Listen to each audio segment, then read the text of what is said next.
this video, we're going to talk about aperture, or the amount of light which passes through your camera's lens onto the sensor, which is measured in f-stops.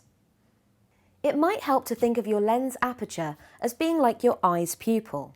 In low light conditions, your pupils dilate or get bigger, allowing more light in. The same thing would generally happen with your lenses. If you move from a bright area to a darker area, you're going to want to open up your lens aperture and let more light in to expose your image. So aperture affects two things. We've already talked about how it affects the exposure of your image, but it also affects your focal plane or depth of field.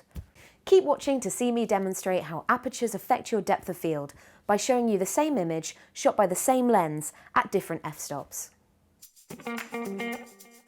So here I've put the perfume bottle on a table with some fairy lights in front and behind. My aperture here is f3.2, so there's quite a bit of depth of field, but it is a wide lens, so there's less depth of field than you might expect. This is a 35mm lens. So watch what happens if I open the f-stop up to 1.8, which is as wide as this aperture goes. So my depth of field here is very shallow. Essentially the rule of thumb is if you've got a very low f-stop number or a very wide aperture, you're going to have a very shallow depth of field, which means that the foreground and the background is blurry, and actually the far corner of the perfume bottle is blurry as well. But if we change that now and go up to say 5.6, let's see what happens. Okay, so that's at 5.6. You can see the foreground lights are almost sharp now. Parts of the cable look fairly sharp. And your background is starting to come into focus. To get everything here in focus, I'd probably need to change my f-stop to a very high number, something around f11. Let's do that. So now I've got my f-stop at f14. You can see all of the table is pretty much sharp. The string lights in the foreground are pretty sharp. You can make out some detail in the background.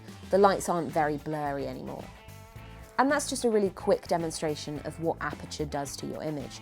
Obviously the image has got a lot darker as well, as I've changed the f-stop to a higher number, f14.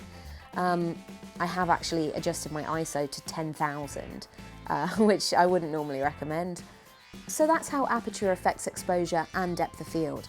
Now depth of field is also affected by things like your focal length. If you've got a longer lens, you tend to have a shallower depth of field, which is why generally longer lenses are used for things like portraits.